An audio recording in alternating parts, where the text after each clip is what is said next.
Welcome to Mathematical Analysis. Today, we are going to explore a fascinating and powerful tool known as Raabe's test. When you're studying infinite series, you will often find that standard methods, like the ratio test, simply give up and fail to provide an answer. They leave you hanging right on the borderline between convergence and divergence. That is exactly where Raabe's test comes to the rescue. It acts as a mathematical magnifying glass, allowing us to zoom in on the microscopic behavior of a series to see if it eventually settles down to a safe, finite number or if it blows up to infinity. Let us dive in and see how it works. Now that we know what our goal is, let us think about convergence tests using a simple analogy. Imagine you are sorting rocks using a sieve. The standard ratio test is like a sieve with very large holes. It is great at quickly separating the fast shrinking series, which converge, from the rapidly growing ones, which diverge. But what happens when a series shrinks just barely fast enough to get stuck in the mesh? The ratio test gives a result of exactly 1, meaning it throws its hands up in defeat. It cannot decide.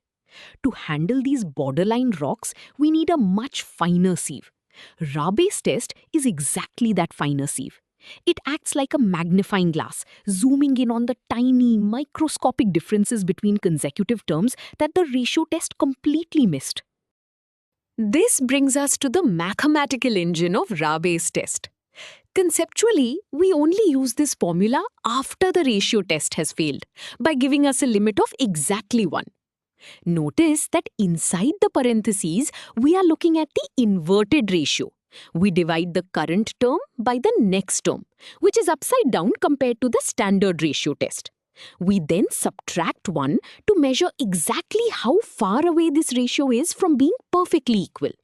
Because this difference is microscopic, we multiply it by the position number, n, to amplify the result. Finally, we take the limit as n grows infinitely large to find our value L. If L is strictly greater than 1, the series converges. If L is strictly less than 1, it diverges. And if L equals exactly 1, even this test is inconclusive. Before we jump into calculations, let us discuss strategy. How do you know when to pull this specific mathematical tool out of your toolbox? You should anticipate needing Raabe's test whenever your infinite series involves rational functions of n. A rational function is simply a fraction where both the numerator and the denominator are made up of polynomials, such as n squared divided by n cubed. When you apply the standard ratio test to these types of algebraic fractions, the highest powers almost always cancel out, leaving you with a frustrating limit of exactly 1. Instead of being surprised when your first test fails, you can spot these polynomial structures early. This allows you to mentally prepare and immediately deploy Raabe's test as your reliable backup plan. Let us see this strategy in action with a concrete example. We want to test the convergence of a series where the general term is 1 divided by n squared. We are given this simple rational function and we are asked to determine if the infinite sum converges. If we used the ratio test, the limit would be exactly 1, telling us nothing. So we choose Raabe's test. Our first step is to clearly define the current term, which is 1 over n squared. Next, we find the expression for the very next term by replacing every n with n plus 1.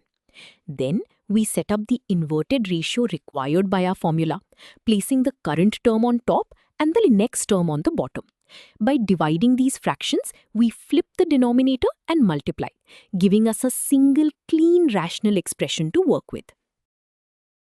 Continuing with our setup, we need to simplify our inverted ratio. We expand the numerator algebraically by squaring the binomial, which gives us n squared plus 2n plus 1.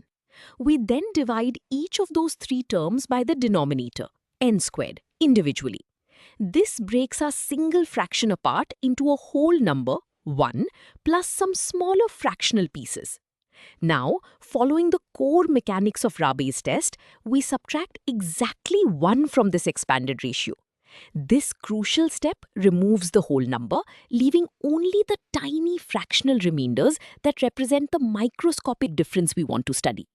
Finally, we multiply this entire remaining expression by n.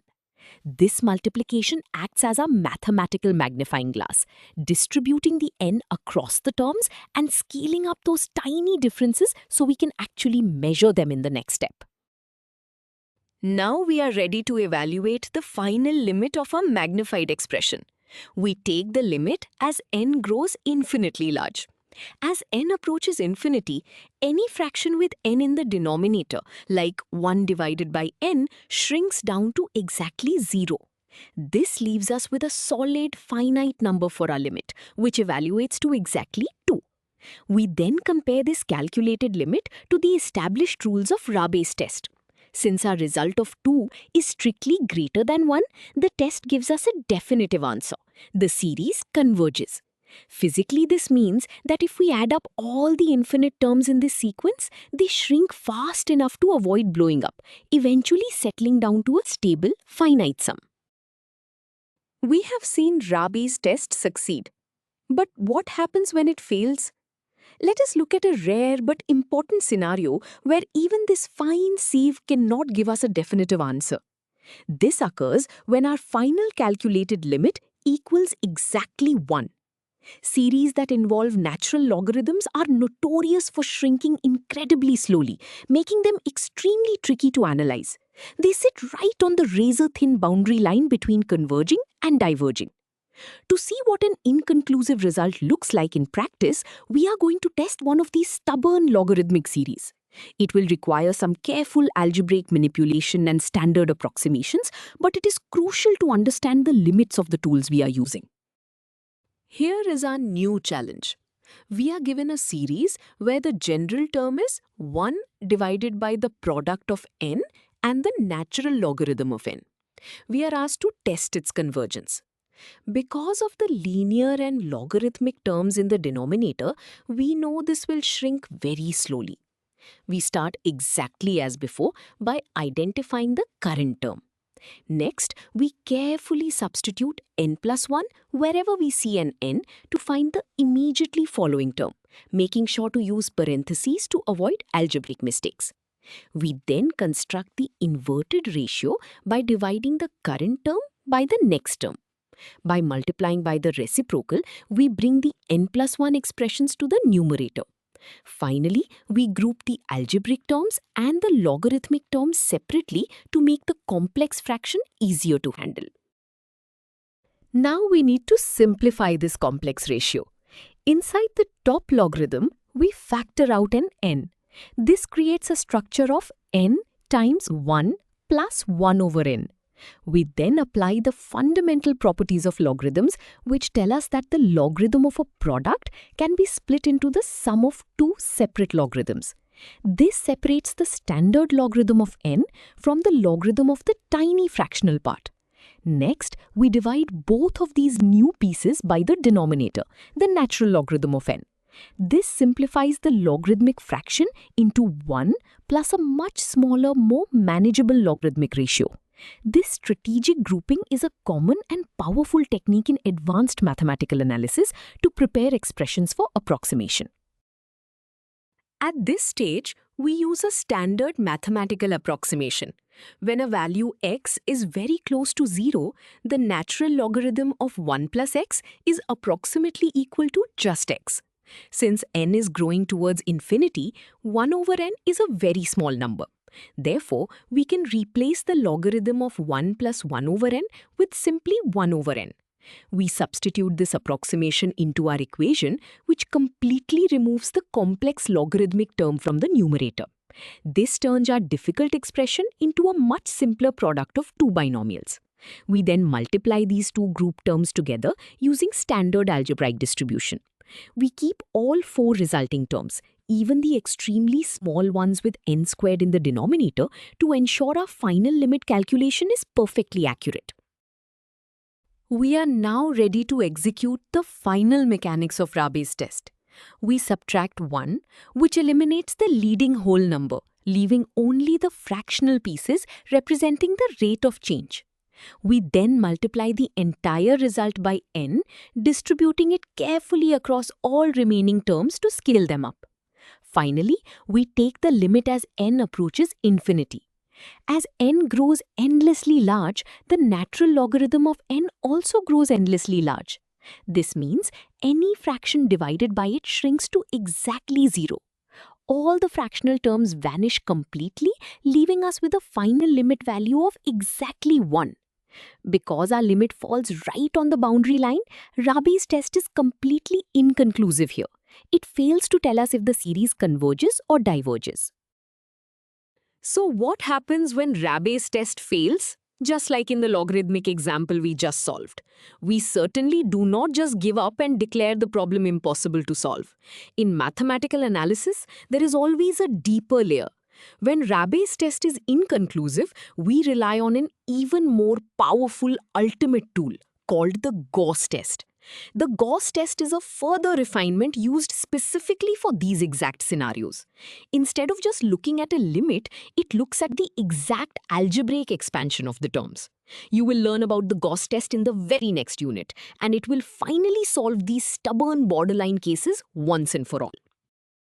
Let us look at this diagram to visually summarize everything we have discussed. You are seeing a series of increasingly fine filters stacked on top of each other. At the top is the ratio test, our coarse sieve. Notice how it easily catches the clear cases of convergence and divergence, branching them off to the sides. But the borderline cases, where the limit equals 1, fall straight through the middle down to the next level. That middle level is Raabe's test, our fine sieve. It catches almost everything that slipped through the first test. However, as we saw with our logarithmic example, a few rare cases still yield a limit of 1 and fall through again. Those rarest cases drop down to the final, ultimate filter at the bottom, the Gauss test. Why do we care so much about convergence tests and borderline cases? In the real world of physics and engineering, infinite series are not just abstract math. They are used to calculate precise values for physical phenomena like heat transfer and electromagnetic waves. If a mathematical series diverges, the calculation blows up to infinity. In reality, this means the physical system might be unstable, much like a bridge vibrating uncontrollably until it collapses. Raabe's test is absolutely crucial for analyzing borderline systems that are right on the edge of stability. It ensures that our mathematical models of reality actually settle down to see finite numbers instead of producing catastrophic infinite errors. Let us summarize the most important ideas from this topic. First, Raabe's test is your reliable backup plan. You use it specifically when the standard ratio test fails by giving a limit of exactly 1. Second, remember how it works. It magnifies the microscopic differences between consecutive terms to reveal hidden behavior. Third, you can save time by anticipating its use whenever you see rational functions of n. Finally, if the limit is greater than 1, the series converges. But if even Raabe's test gives you a limit of exactly 1, you must move on to the Gauss test. You have now mastered a highly advanced tool for analyzing infinite series. Great work!